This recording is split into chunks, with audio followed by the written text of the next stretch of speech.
Crônicas do Amanhecer, por Feijão Centro Espírita Allan Kardec de Balneário Gaivota, 8 de julho de 2020. Parceria Religião e Ciência, lições medievais para superar a Covid-19. Philip E. Lieberman é professor associado da Vanderbilt University e escreveu o artigo divulgado pela revista Planeta, diante de uma sequência de reações sérias de pacientes à Covid-19, médicos e enfermeiros às vezes lutam para encontrar opções de tratamento viáveis. Mas quando examinamos as respostas baseadas na fé ao vírus, a orientação espiritual tem se mostrado ainda mais evasiva. As diretrizes para líderes religiosos dos Centros de Controle e Prevenção de Doenças, CDC, dos Estados Unidos, incentivam os grupos a limpar superfícies e limitar encontros ou reuniões. Mas elas não tratam dos efeitos emocionais que as vítimas da Covid-19 e nós, que vivemos com medo de contraí-la, podem experimentar. Figuras religiosas como o Papa Francisco elaboraram orações para proteção contra o coronavírus.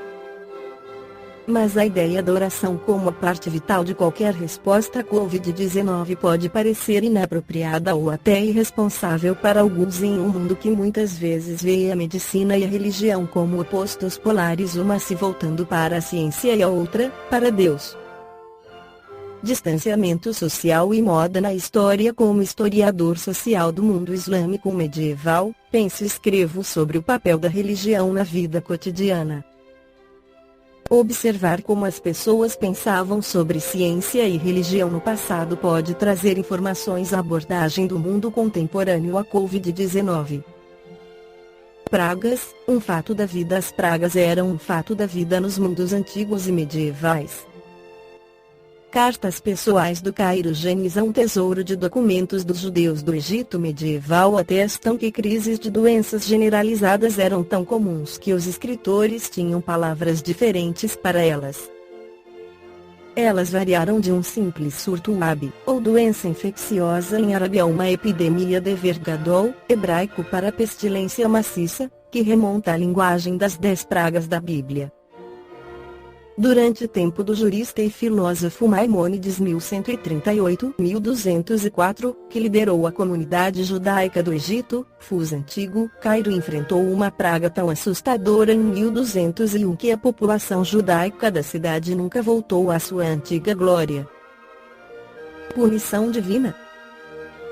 As pessoas religiosas ao longo da história costumavam ver pragas como a manifestação da vontade divina, como uma punição pelo pecado e uma advertência contra a negligência moral. O mesmo coro é ouvido por uma minoria hoje. Como judeu, fico envergonhado ao ler que um rabino foi recentemente citado por dizer que a Covid-19 era um castigo divino para as paradas do orgulho gay. Maimônides ensina discípulos para o mestre judeu, a metafísica não estava dissociada da física. Crédito Wikimedia. Em uma sociedade mediterrânea, o pesquisador do Geniza S.D. Goitain descreve a reação de Maimônides à praga. O que quer que os filósofos e teólogos da época possam ter dito sobre a capacidade do homem de influenciar as decisões de Deus por seus atos, o coração acreditava que eles poderiam ser eficazes, que a oração intensa e sincera, a esmola e os jejuns poderiam manter a catástrofe longe. Mas a comunidade judaica também lidou com a doença de outras maneiras, e sua resposta holística às epidemias revela uma parceria, não um conflito entre ciência e religião. Ciência e religião. No período medieval, pensadores como Maimônides combinaram o estudo da ciência e da religião. Como Maimônides explica em sua obra-prima filosófica Guia dos Perplexos, ele acreditava que o estudo da física era um precursor necessário da metafísica. Em vez de ver a religião e a ciência como inimigas umas das outras, ele as via como mutuamente favoráveis. De fato, estudiosos de textos religiosos complementaram seus estudos com escritos centrados na ciência. o contemporâneo islâmico de Maimônides, Ibn Rushd, também conhecido como Averroes 1126-1198, é um exemplo perfeito.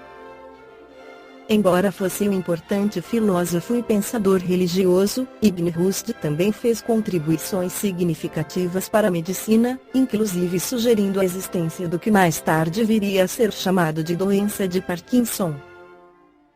Averroes, em detalhe de Triunfo de São Tomás, de Andrea Bonailto, século XIV. Talento em múltiplas áreas, inclusive a medicina.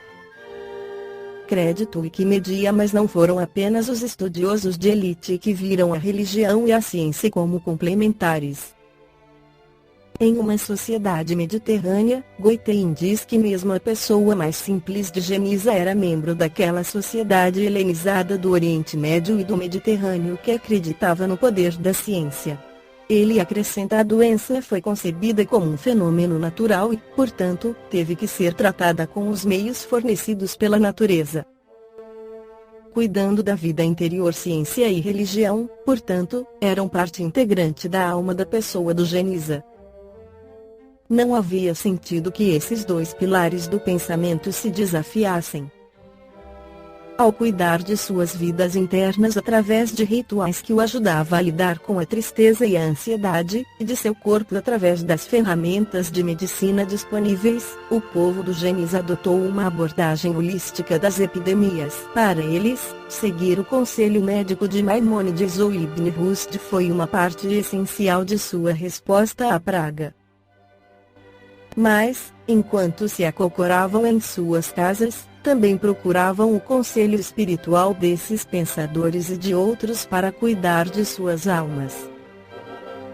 Aqueles de nós que sofrem estresse, solidão e incerteza em meio à pandemia de coronavírus podem aprender com o mundo medieval que nossa vida interior também exige atenção.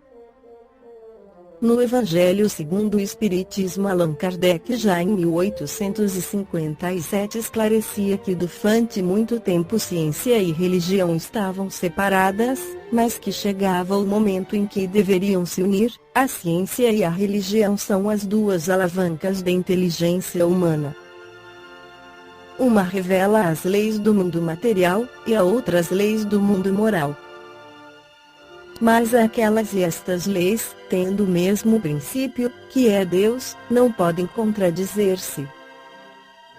Se umas forem a negação das outras, umas estarão necessariamente erradas e as outras certas, porque Deus não pode querer destruir a sua própria obra.